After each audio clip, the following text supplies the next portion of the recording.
Le murmure du vent d'automne s'insinuait par les fenêtres à meneaux du château de Fontainebleau, portant avec lui le frisson des feuilles mourantes et l'écho lointain de la forêt. À l'intérieur, derrière les lourdes tentures brodées de fils d'or et d'argent, l'air était épais d'encens et de crainte. Novembre 1602 touchait à sa fin, et dans la chambre royale, une nouvelle vie luttait pour voir le jour.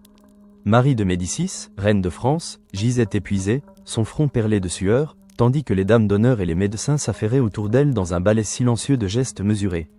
Henri IV, le vert galant, roi de France et de Navarre, arpentait les couloirs adjacents, son palourd résonnant sur le parquet ciré, l'impatience et une nervosité rarement vues chez lui tordant ses traits habituellement joviaux. Il attendait un héritier, un fils, pour consolider sa dynastie, les Bourbons.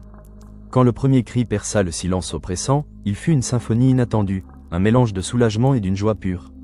Ce n'était pas un garçon, mais une fille. Isabelle, ainsi fut-elle nommée, avec la simplicité d'une promesse et la grandeur d'un lignage. Ses premiers instants furent ceux d'une princesse de France, baignée dans la lumière tamisée d'une chambre royale, entourée d'étoffes précieuses et de regards chargés d'attente. Sa naissance, bien que n'étant pas celle du dauphin tant espéré, fut célébrée avec faste, car elle portait en elle la force de l'alliance et la promesse d'un avenir. Les premières années d'Isabelle se déroulèrent dans le faste inouï des palais royaux français.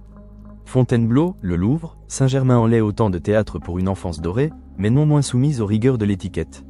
Elle grandit au milieu des tapisseries vibrantes de couleurs, des sculptures majestueuses et des jardins à la française où l'ordre de la nature était dompté par la main de l'homme, à l'image du royaume. L'odeur de la cire d'abeille, du bois de chêne ancien et du parfum des dames de la cour imprégnait ses souvenirs les plus lointains. Elle était la fille d'Henri IV, ce roi charismatique et aimé, dont le rire franc et la présence paternelle emplissaient les pièces. Il était la force vive de la France, le pacificateur, et sa fille Isabelle l'adorait, ressentant intuitivement la puissance bienveillante qui émanait de lui. Mais cette idylle fut brutalement brisée. 1610. Isabelle n'avait pas encore 8 ans lorsque le monde vacilla. L'assassinat de son père, poignardé dans les rues de Paris, fut un choc sismique qui ébranla non seulement la France, mais aussi l'innocence de la jeune princesse. Le faste de la cour se mua en un deuil lourd, les couleurs vives en tenture noire. Les rires cessèrent, remplacés par des chuchotements et des larmes dissimulées. Sa mère, Marie de Médicis, autrefois flamboyante et impérieuse, se transforma en une régente sombre et anxieuse, accablée par le poids du pouvoir et la protection de son jeune fils, Louis XIII, le nouveau roi. Isabelle, trop jeune pour saisir toute l'ampleur de la tragédie, sentait néanmoins le changement dans l'air, la tension palpable qui remplaçait la joie. Elle percevait le regard grave de sa mère, les conciliabules discrets, le sentiment d'une menace invisible planant sur la famille royale. Le poids de son lignage, autrefois une source de fierté, devint une lourde chaîne, un destin gravé dans le marbre des alliances politiques. Elle n'était plus seulement une enfant, mais un pion précieux sur l'échiquier de l'Europe, une monnaie d'échange dont la valeur venait de grimper en flèche. L'innocence s'estompait, laissant place à une conscience naissante des responsabilités écrasantes qui pesaient sur ses jeunes épaules. 10 printemps avaient fleuri et fané depuis sa naissance, et Isabelle, désormais une jeune fille aux yeux vifs et à la silhouette gracieuse, se tenait au seuil d'un destin qui n'était pas le sien. 1612 fut l'année où les murmures des négociations diplomatiques se firent plus insistants, plus concrets. Dans les salons feutrés du Louvre, où l'odeur du parchemin et de l'encre se mêlait au parfum musqué, les émissaires d'Espagne et de France s'affrontaient et s'accordaient, leurs voix basses tissant la toile complexe des alliances royales. Isabelle était l'enjeu principal de ces discussions, avec sa future belle-sœur, Anne d'Autriche. Le projet était audacieux, un double mariage royal, échangeant les princesses comme des gages de paix et d'amitié entre deux puissances souvent rivales. Isabelle écoutait, souvent cachée derrière une tapisserie ou à l'entrée d'une pièce, les bribes de conversation. Elle entendait son nom, celui du « prince des Asturies », un jeune homme qu'elle n'avait jamais vu, dont elle ne connaissait que le portrait officiel, un visage grave et lointain. Le contrat de mariage fut signé, un document imposant scellé de cire et de ruban, symbole de l'union inéluctable. Elle était promise à Philippe, le futur Philippe IV d'Espagne. Son cœur d'enfant, encore pétri de rêves et d'espoirs secrets, se serra. L'idée de quitter la France, sa patrie, sa mère, son frère Louis XIII, pour un pays lointain dont elle ne connaissait ni la langue ni les coutumes, était à la fois terrifiante et exaltante. Les préparatifs furent grandioses, un déferlement de faste destiné à masquer la froideur des arrangements. Des robes somptueuses furent commandées, des bijoux étincelants choisis, des cortèges organisés. Les artisans travaillaient sans relâche, les tailleurs, les brodeurs, les orfèvres, tous au service de cette alliance. La cour était en effervescence, mais Isabelle sentait une mélancolie sous-jacente. Elle était un instrument de la paix, une pièce maîtresse dans le grand jeu de la politique européenne. Il y avait une fierté certaine à cela, une conscience de son importance. Mais aussi une appréhension diffuse, le sentiment d'être poussée vers l'inconnu, vers un rôle qu'elle n'avait pas choisi, mais qu'elle devait embrasser avec dignité. Elle se revoyait enfant, jouant dans les jardins de Fontainebleau, insouciante. Ses jours étaient révolus, le destin l'appelait et elle devait y répondre. 3 années s'écoulèrent, remplies de leçons de danse, de musique, de broderie, mais aussi d'un apprentissage forcé de la géographie et de l'histoire de l'Espagne, de ses rois, de ses coutumes.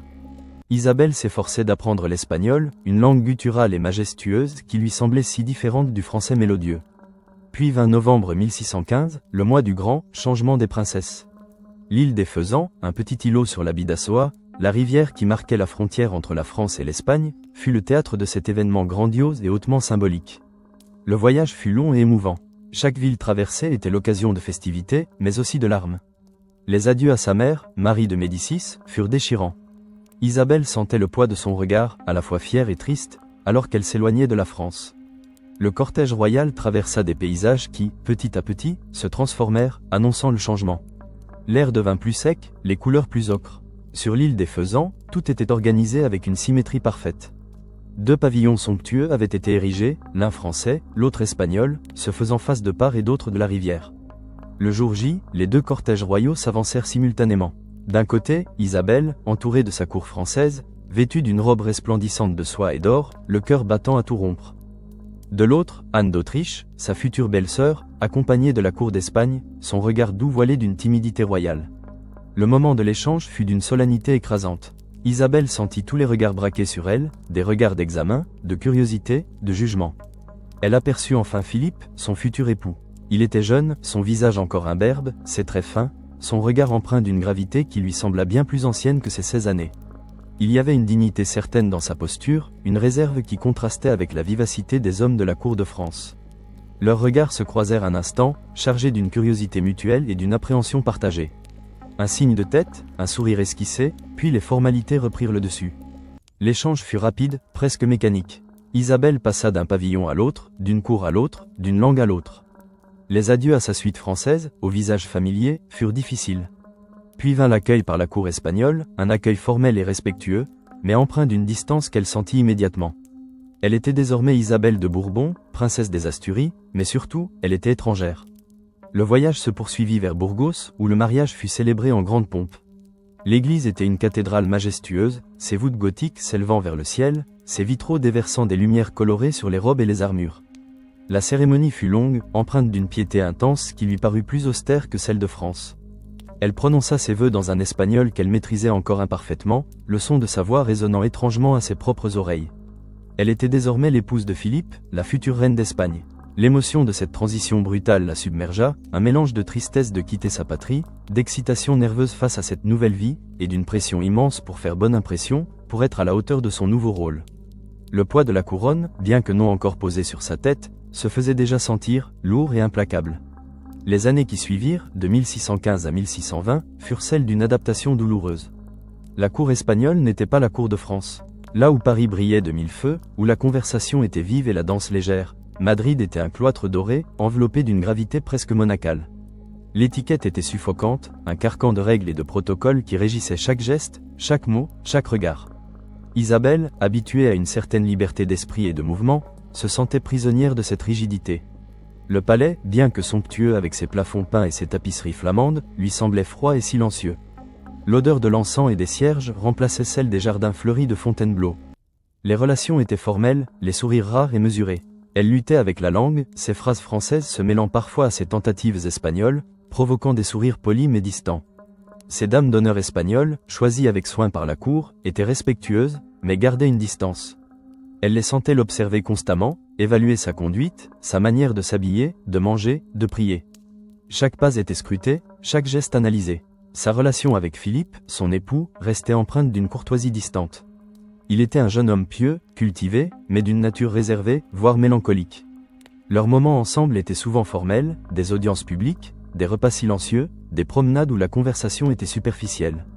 Il y avait peu de chaleur, peu d'intimité. Isabelle se sentait profondément seule, malgré la foule de courtisans qui l'entouraient.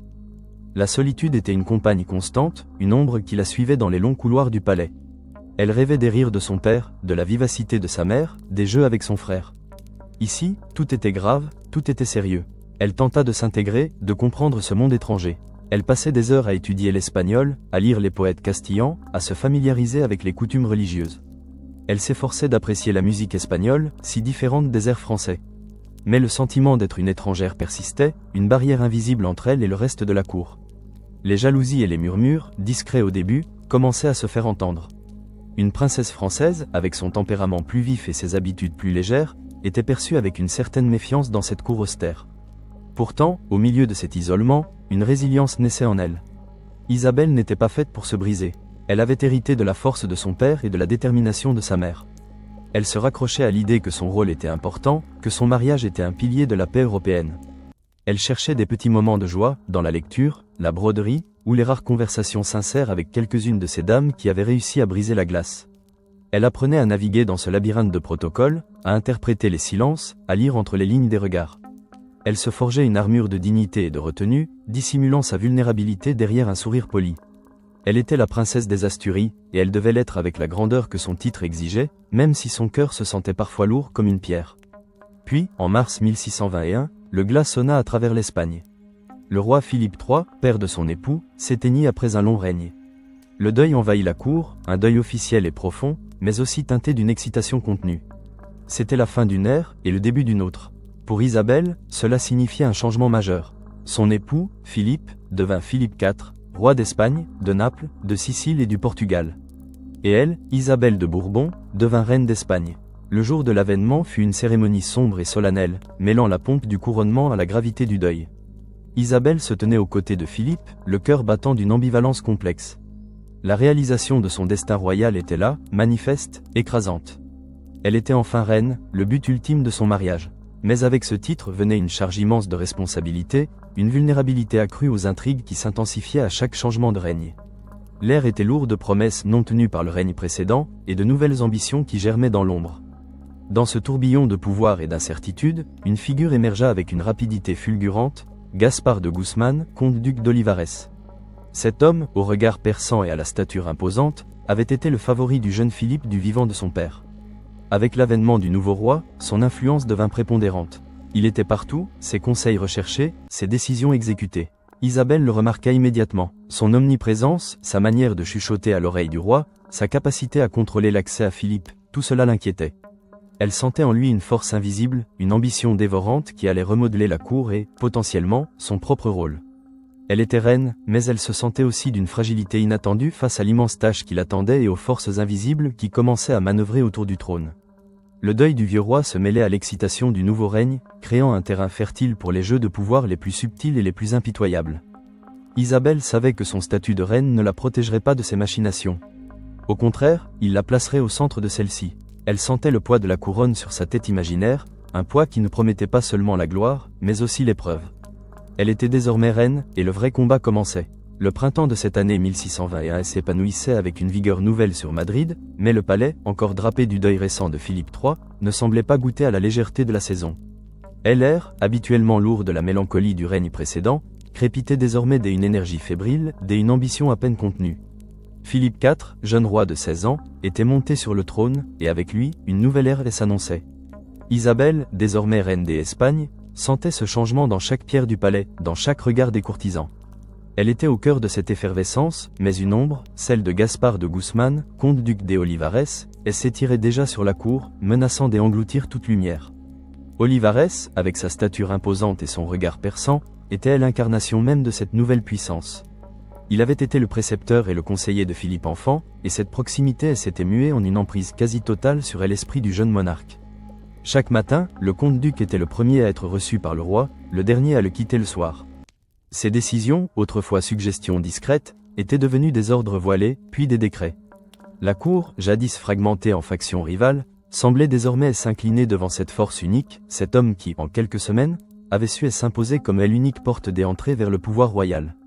Isabelle, avec la dignité qui elle s'était forgée au fil des années des exils silencieux, tentait d'affirmer son rôle de reine. Elle cherchait à conseiller Philippe, à proposer des réformes inspirées par l'efficacité de la cour de son père, Henri IV.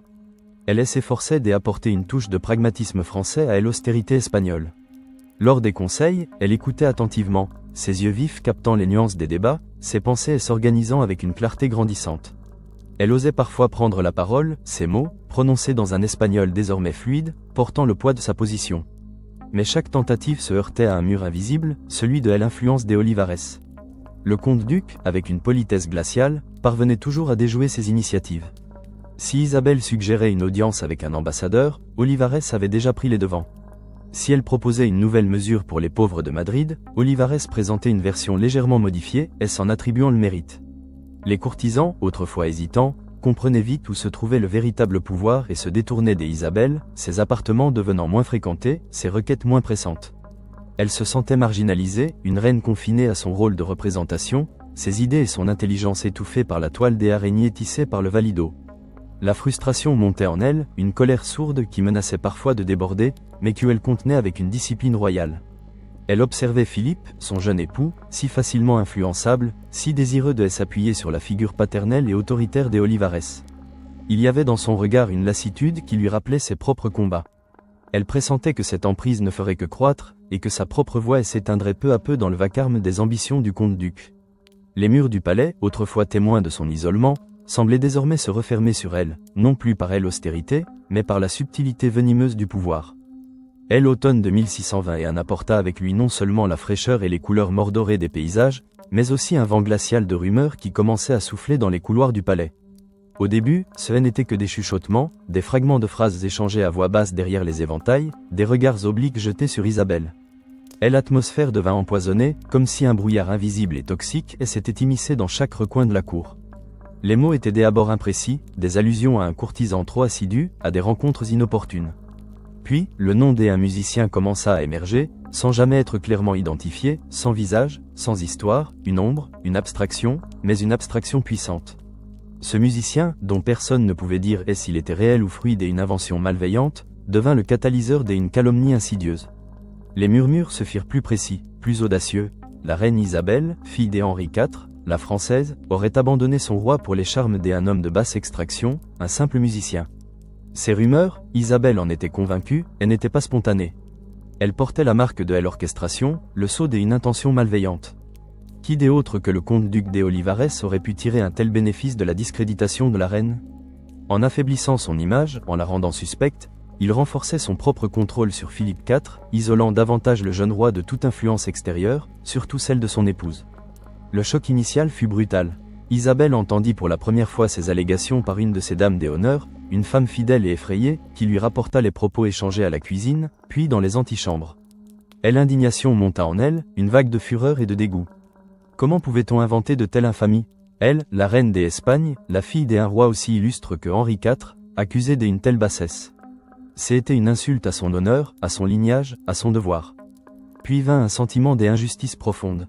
Elle avait tout sacrifié pour cette couronne, sa patrie, sa famille, sa jeunesse. Elle avait enduré la solitude, l'austérité, le déracinement. Et maintenant, son intégrité était remise en question par des paroles empoisonnées, par une figure fantomatique. Une anxiété croissante l'étreignait. Comment combattre une ombre? Comment démentir une rumeur qui n'avait pas de corps, pas de preuve, si ce n'est le poison qu'elle distillait dans les esprits? Elle se sentait impuissante, prise au piège d'une toile invisible où chaque mot était une flèche, et où la vérité n'avait que peu de poids face à la puissance de la calomnie. Le silence du palais, autrefois pesant, devenait étouffant, chaque chuchotement une menace, chaque regard un jugement. L'honneur d'une reine, elle le réalisait avec effroi, pouvait être détruit par de simples mots, des mots que personne ne pouvait prouver, ni infirmer. L'année 1622 se leva sous le signe de cette ombre grandissante. L'accusation, bien que jamais formulée ouvertement à la cour ni par le roi lui-même, avait laissé une cicatrice invisible mais profonde. L'impact sur la réputation des Isabelle fut immédiat et dévastateur. Les courtisans, qui avaient déjà commencé à la déserter sous l'influence des Olivares, la fuyaient désormais avec une prudence ostensible. Les sourires étaient forcés, les regards fuyants, et les conversations cessaient brusquement à son approche. Elle était devenue une figure isolée, entourée d'un vide respectueux mais glacial. La relation avec Philippe IV, son époux, fut la plus touchée. Bien qu'il ne la répudiât pas, un tel scandale aurait été impensable pour la monarchie espagnole et aurait rompu à l'alliance française une distance émotionnelle s'installa entre eux, une méfiance subtile qui s'infiltra dans chaque interaction. Leurs échanges, déjà formels, devinrent plus rares, plus superficiels.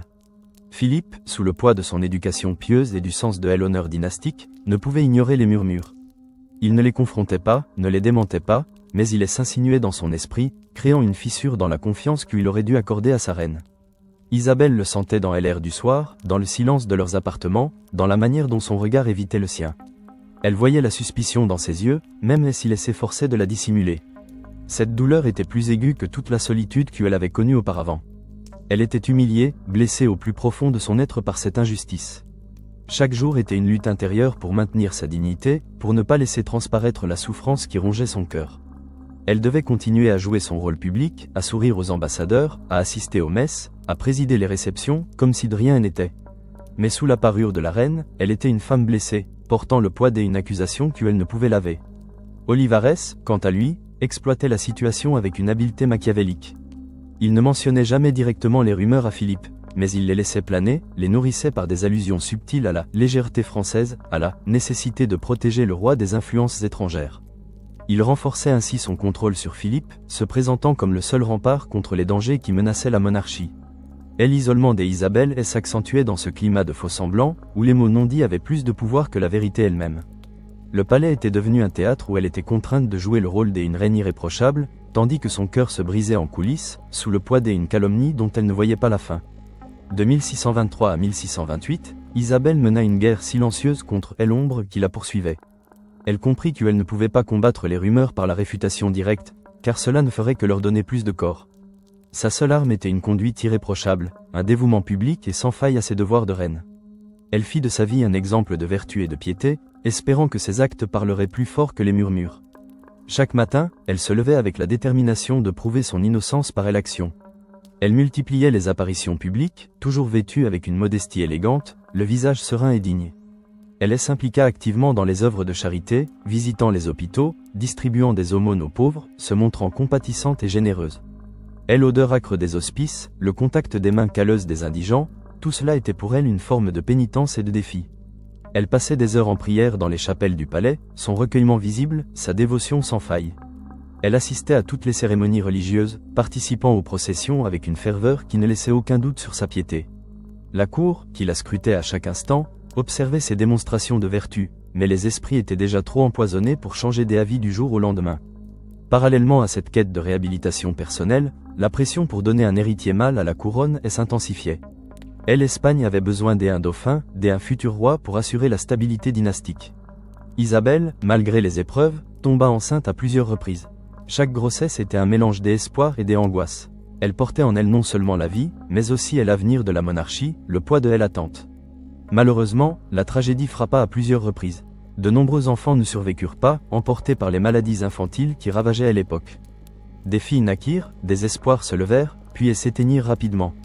Le palais devint un lieu où la joie des naissances était toujours mêlée à la crainte de la mort. L'atmosphère était celle d'une piété forcée, d'un théâtre où chaque geste de la reine était scruté et où la mort infantile ajoutait une couche de tragédie silencieuse à son existence. Isabelle, dans son chagrin de mère, devait aussi maintenir son rôle public, afficher une résilience inébranlable malgré la douleur poignante de chaque perte. Elle se raccrochait à l'idée que son destin était de servir, même au prix de son bonheur personnel. Chaque mort des enfants était une épreuve supplémentaire, une blessure intime qu'elle devait cacher derrière son masque de reine. Elle cherchait un sens à sa vie à travers ses devoirs, à travers la quête obstinée d'un héritier, espérant que cela suffirait à prouver sa valeur, sa loyauté, son amour pour l'Espagne. Mais au fond d'elle, la solitude restait une compagne fidèle, et l'ombre du musicien continuait de planer, insaisissable et destructrice. De 1628 à 1630, les efforts d'Isabelle pour regagner pleinement la confiance de Philippe IV s'avérèrent vains. Le roi, bien qu'il respectât publiquement son épouse pour sa piété et son dévouement, restait sous l'emprise des Olivares. Le comte-duc avait une capacité extraordinaire à semer le doute et à maintenir une distance subtile entre le monarque et toute autre influence. Les rendez-vous d'Isabelle avec Philippe étaient souvent interrompus par l'arrivée des Olivares, où ses suggestions étaient poliment écoutées, puis jamais mises en œuvre. La reine sentait que son époux, bien qu'il ne la condamnât jamais directement, n'était plus tout à fait le même à son égard. Il y avait une barrière invisible entre eux, une froideur polie qui persistait. Le musicien était devenu plus qu'une simple rumeur. Il était une figure symbolique, un épouvantail que le valido agitait discrètement pour justifier son contrôle accru sur le roi et sur la cour. Olivares utilisait cette menace vague et insidieuse pour renforcer l'idée que le royaume était constamment en danger, que des complots et des influences étrangères cherchaient à pervertir la monarchie. Il créait une atmosphère de paranoïa croissante, où les complots réels ou imaginaires étaient utilisés comme levier de pouvoir. Chaque fois qu'Isabelle tentait d'intervenir dans les affaires de l'État, de proposer une politique, Olivares pouvait, par une simple allusion, ramenait l'ombre de cette accusation, insinuant que ses motivations n'étaient peut-être pas pures, qu'elle était peut-être encore sous l'influence de ses origines françaises, ou pire, des intérêts moins avouables. Le palais était devenu une cage dorée où l'air était lourde et une tension latente, une lutte invisible pour l'âme du roi. Les courtisans se méfiaient les uns des autres, les confidences étaient rares, et chacun cherchait à se protéger des machinations des Olivares. Isabelle se sentait épuisée émotionnellement. Les années de lutte, le chagrin des enfants perdus, et l'isolement, et cette calomnie persistante avaient laissé des traces profondes. Elle se sentait impuissante face à cette force manipulatrice, une toile si finement tissée qu'elle ne savait plus où donner de la tête pour la défaire. Elle passait de longues heures dans l'introspection, se demandant si elle pourrait jamais échapper à cette ombre, si son destin était de vivre à jamais sous le poids de cette accusation infondée. Son rôle de reine, qui aurait dû être une source de fierté et de pouvoir, était devenu un fardeau, une prison dorée où son honneur était constamment mis à l'épreuve.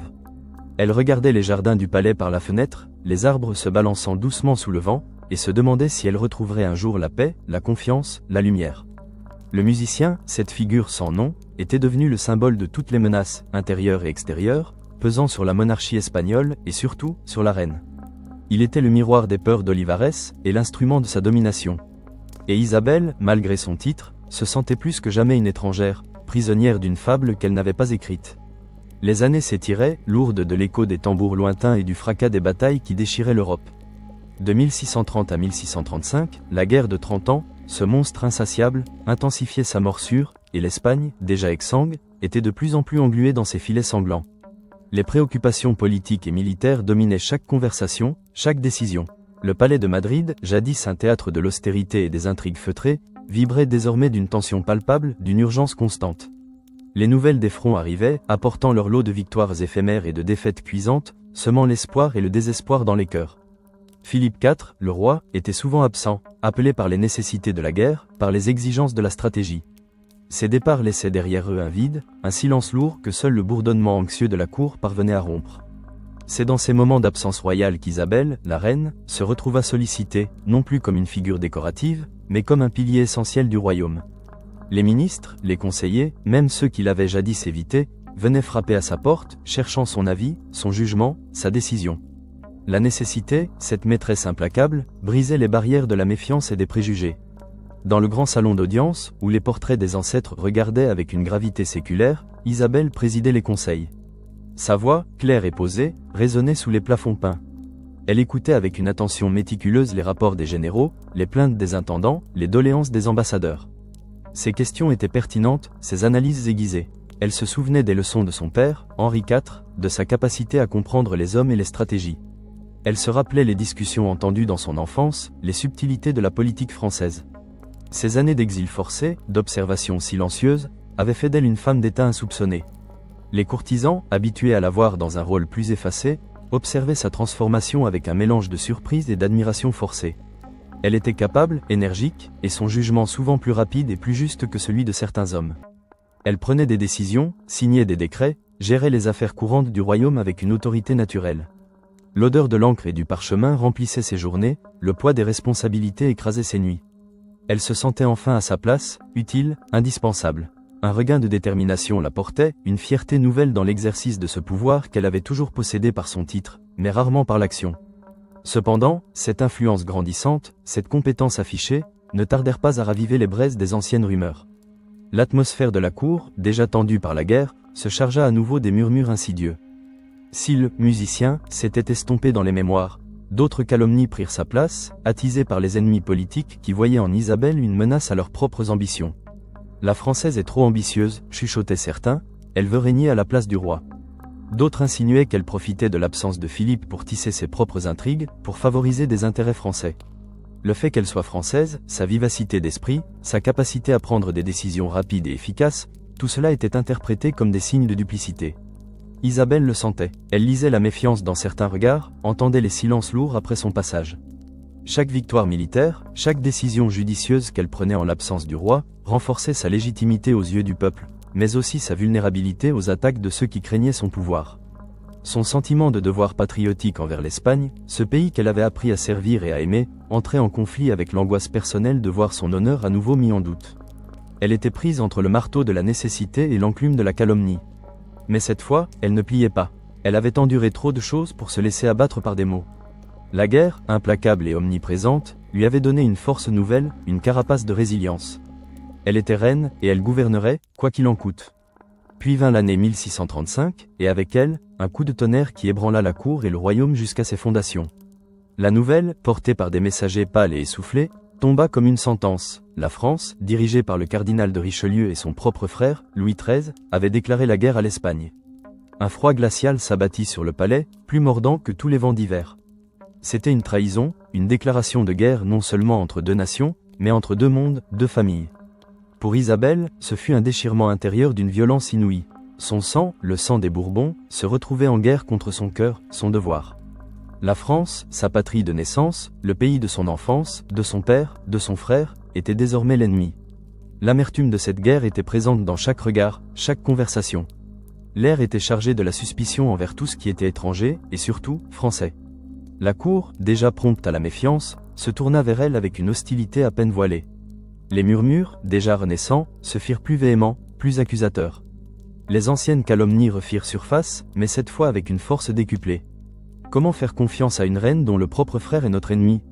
Sa loyauté est partagée, son cœur est français. Les regards qui la suivaient dans les longs couloirs du palais n'étaient plus seulement curieux ou méfiants.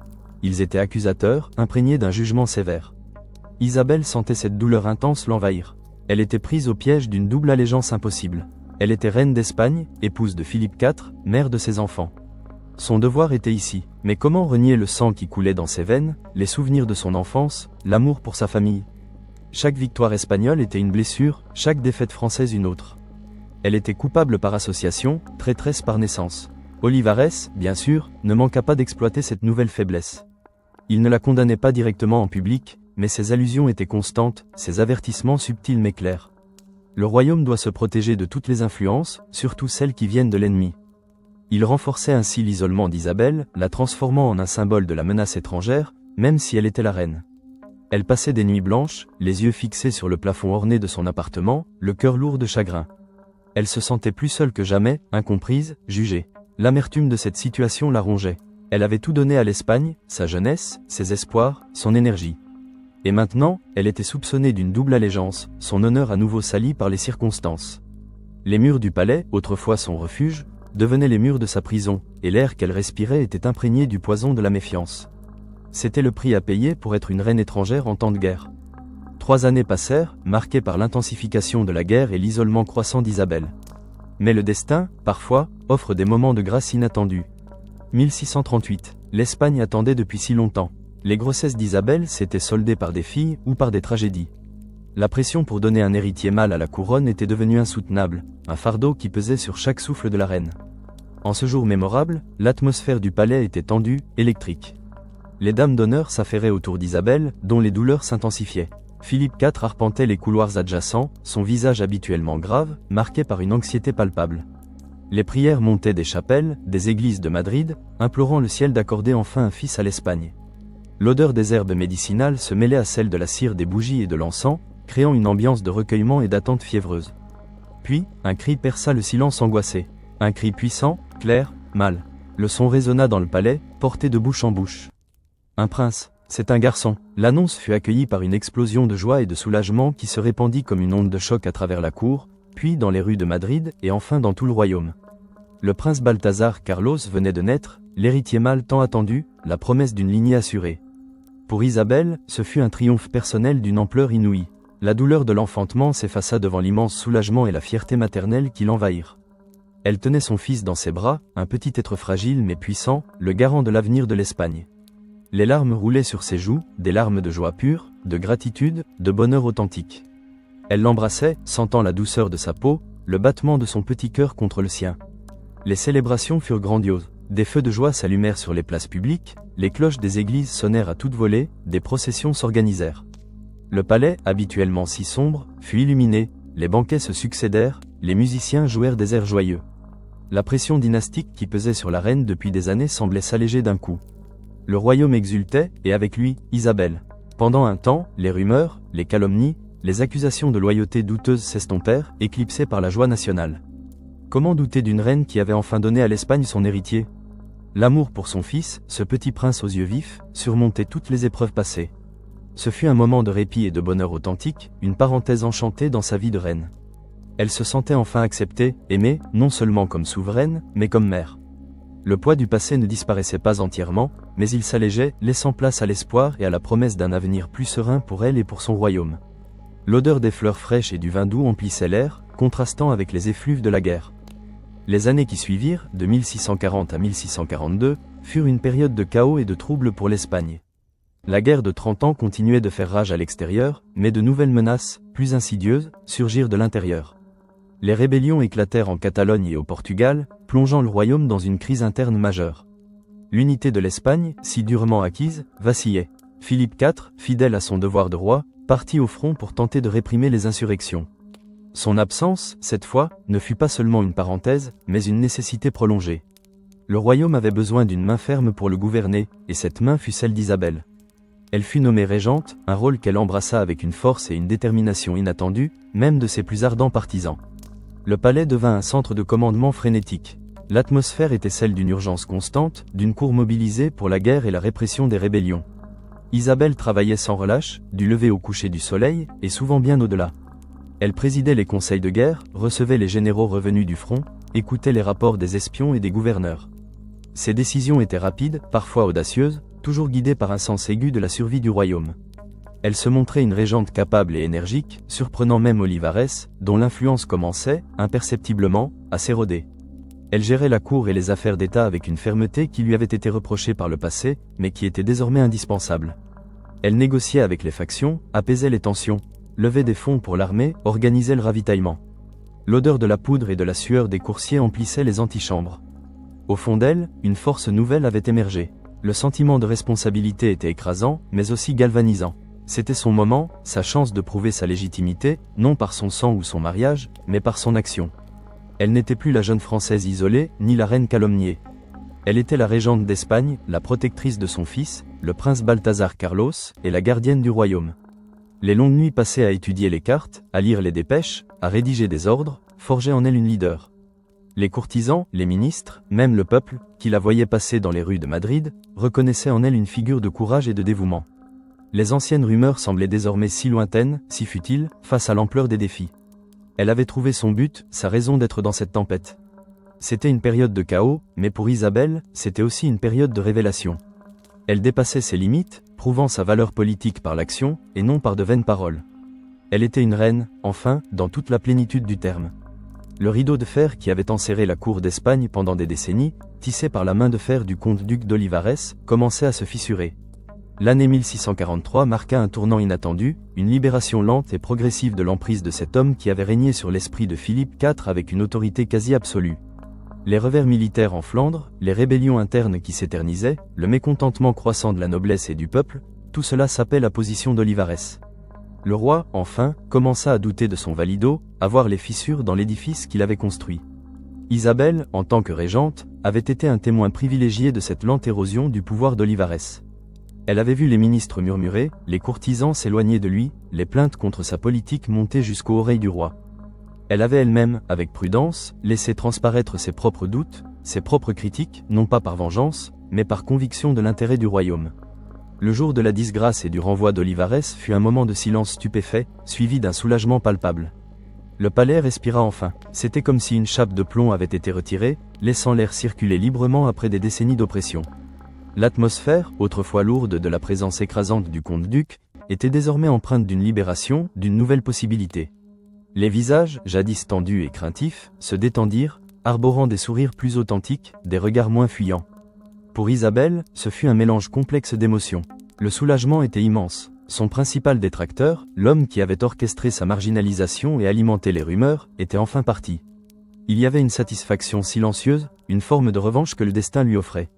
Mais aussi une prudence. Elle savait que le pouvoir était une hydre, et qu'un valido chassé pouvait être remplacé par un autre, ou que les cicatrices du passé persisteraient. Elle ressentait une nouvelle énergie, une opportunité de consolider son pouvoir, de réhabiliter son image, non plus par la force des circonstances, mais par une action délibérée. Les années de lutte, de patience, de dévouement avaient porté leurs fruits. Elle n'était plus une étrangère tolérée, mais une reine respectée, dont la compétence avait été prouvée par le feu des épreuves. La chute d'Olivares ouvrait une nouvelle ère pour l'Espagne, mais aussi pour Isabelle. Elle était prête à l'embrasser, avec la sagesse acquise et la détermination forgée par les années. Le palais se réveillait, et avec lui, la reine. Le palais, libéré du joug pesant d'Olivares, respirait enfin, et avec lui, Isabelle. L'année 1643, qui avait vu la chute du Valido, marqua pour la reine un renouveau inattendu, une opportunité saisie avec une détermination silencieuse. L'air, autrefois saturé de la méfiance et des chuchotements venimeux, s'éclaircissait, laissant place à une atmosphère de renaissance, fragile encore, mais palpable. Les tapisseries, les marbres froids, les couloirs autrefois oppressants semblaient s'ouvrir, moins hostiles, moins lourds de secrets. Isabelle, forte des années passées à gérer le royaume en l'absence de son époux, n'était plus la jeune Française timide et isolée. Elle était une femme d'expérience, une régente éprouvée par le feu des rébellions et les affres de la guerre. Elle s'avança avec une nouvelle assurance vers le centre du pouvoir, non pas avec arrogance, mais avec la dignité d'une reine qui avait prouvé sa valeur. Elle conseilla Philippe IV plus ouvertement, ses mots portant le poids de sa compétence et d'une loyauté inébranlable, enfin reconnue. Les audiences se multipliaient dans ses appartements. Les ministres, autrefois réticents, venaient désormais solliciter son avis, écoutant avec respect ses analyses précises et ses propositions pragmatiques. Elle s'attelait à réparer les dommages laissés par les années d'intrigue et de calomnie, à restaurer la confiance au sein de la cour. Elle réorganisa certains services, veilla à la nomination d'hommes intègres, s'intéressa de près aux finances du royaume, toujours exsangue par la guerre. L'odeur de l'encre et du parchemin, jadis synonyme de son isolement studieux, devint le parfum de son action. Ses doigts, autrefois occupés à la broderie pour masquer son ennui, traçaient désormais des lignes claires sur les cartes, des directives pour l'administration. Philippe IV, débarrassé de l'emprise étouffante d'Olivares, retrouvait peu à peu une autonomie de jugement. Il regardait sa reine avec des yeux nouveaux, empreints d'une reconnaissance et d'une admiration qu'il n'avait jamais osé exprimer auparavant. Il écoutait ses conseils, pesait ses paroles, et souvent, les suivait. La distance émotionnelle qui s'était installée entre eux, alimentée par les rumeurs et les manipulations du Valido, commençait à se dissiper. Il y avait dans ses regards une tendresse retrouvée, une estime mutuelle qui s'épanouissait tardivement. Pour Isabelle, c'était une revanche silencieuse, une victoire d'autant plus douce qu'elle n'avait pas été recherchée par la confrontation, mais par la persévérance. Elle se sentait enfin réalisée, non pas seulement comme mère d'héritier, mais comme souveraine à part entière. Son honneur, autrefois sali par les chuchotements du « musicien », était réhabilité par l'éclat de son action. Elle prouvait sa valeur au-delà des ragots passés, laissant une marque positive sur le royaume, œuvrant à restaurer un semblant d'ordre et de confiance dans une période de troubles persistants. Chaque décision juste, chaque problème résolu, était une pierre ajoutée à l'édifice de sa réputation, un démenti éclatant à toutes les calomnies. Elle se sentait enfin à sa place, couronnée non seulement par son mariage, mais par son propre mérite. Pourtant, cette renaissance fut de courte durée, éphémère comme les floraisons printanières sous le soleil impitoyable de Castille. Le début de l'année 1644 apporta avec lui un nouveau fardeau, plus intime, plus insidieux. La santé d'Isabelle, fragilisée par les grossesses multiples, les fausses couches, la perte de tant d'enfants, et les années de stress et d'isolement, commença à décliner de manière alarmante. Les nuits étaient agitées, les jours emplis d'une fatigue lancinante qui ne la quittait plus. Une toux sèche, persistante, s'accrochait à sa gorge, et son visage, autrefois si lumineux, portait désormais les marques d'une pâleur inquiétante. L'atmosphère de la cour s'assombrit de nouveau, mais cette fois d'une mélancolie authentique, d'une inquiétude sincère. Les courtisans, qui avaient appris à respecter et même à aimer leur reine, observaient avec tristesse ce déclin. Les médecins du palais, impuissants, tentaient des remèdes à base d'herbes et de saignées, mais rien ne semblait enrayer la progression de la maladie. L'odeur des infusions amères et des potions emplissait ses appartements, un mélange de désespoir et d'espoir vain. Malgré la faiblesse grandissante de son corps, Isabelle continua d'assumer ses devoirs avec un courage inébranlable. Philippe IV était souvent absent, toujours accaparé par les nécessités de la guerre qui persistait, les rébellions qui couvaient encore. La reine, puisant dans des réserves d'énergie insoupçonnées, continuait de présider les conseils, de signer les décrets, de recevoir les ambassadeurs. Ses yeux, creusés par la fatigue, conservaient leur éclat vif et leur détermination. Sa voix, parfois rauque, ne tremblait jamais. Elle s'obligeait à se lever chaque matin, à enfiler ses robes lourdes, à se parer des bijoux de la couronne, comme une armure contre la maladie. Chaque apparition publique était un effort monumental, un acte de volonté pure. Elle souriait, écoutait, donnait ses ordres avec la même autorité, mais au fond d'elle, elle sentait la vie s'échapper, goutte à goutte. Une résignation sereine, mais non passive, s'installait en elle. Elle savait que son temps était compté, mais elle refusait de céder avant d'avoir accompli tout ce qu'elle pouvait. Son introspection devenait plus profonde, plus fréquente. Elle revoyait le fil de sa vie, ses sacrifices, les épreuves qu'elle avait surmontées, l'amour pour son père, la solitude de son exil, le bonheur fugace de la maternité, la douleur des pertes, la calomnie, la lutte pour la vérité. Elle méditait sur son rôle, sur le sens de son existence. Elle était une reine, et elle le serait jusqu'à son dernier souffle, servant l'Espagne, son époux et son fils, Balthazar Carlos, avec une dévotion qui ne faiblirait pas. Elle se sentait prête à affronter son destin, mais non sans avoir laissé derrière elle une trace indélébile de sa force et de son courage. Le soleil de Castille, si ardent, semblait désormais lui brûler la peau, mais son esprit restait clair, son âme en paix. Le mois d'octobre de l'année 1644 apporta avec lui un froid précoce et une nouvelle assombrissant le royaume d'Espagne. Isabelle de Bourbon, la reine, s'éteignit à Madrid, dans le palais qu'elle avait appris à aimer et à servir, à l'âge de 42 ans. Son corps, épuisé par une vie de devoir, de chagrin et de lutte, avait finalement rendu les armes. La nouvelle se répandit comme une traînée de poudre, d'abord dans les couloirs silencieux du palais, puis dans les rues de la capitale et enfin à travers tout le pays. Une ambiance de deuil profond et sincère envahit la cour. Les courtisans, les serviteurs, les ministres, tous ceux qui l'avaient côtoyé, pleuraient la disparition d'une reine qui avait finalement gagné leur respect et leur affection. Les sourires forcés et les regards fuyants des années de suspicion avaient fait place à des larmes véritables et à des visages marqués par la tristesse. C'était un contraste saisissant avec les années passées, un témoignage de la réhabilitation silencieuse de son honneur. Philippe IV, son époux, fut profondément touché par sa mort. Il avait perdu non seulement sa reine, mais aussi une conseillère précieuse et une compagne dont il avait redécouvert la valeur et la force.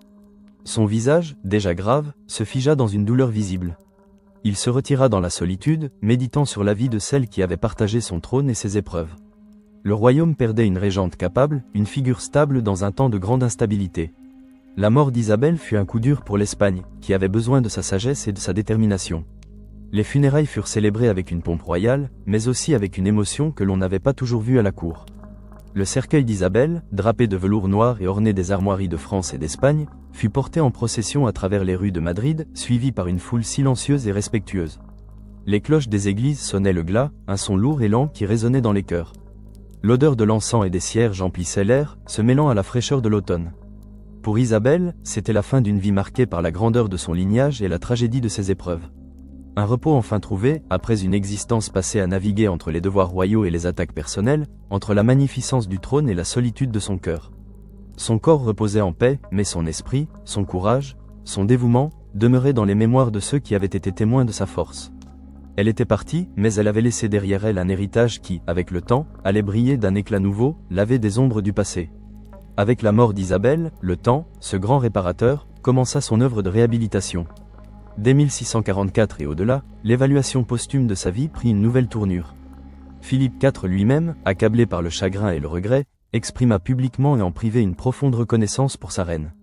Il loua sa piété, sa sagesse, son dévouement inébranlable au royaume, et surtout, sa compétence en tant que régente. Les années d'influence d'Olivares s'éloignaient, et avec elles, l'ombre de la suspicion qu'il avait jetée sur Isabelle.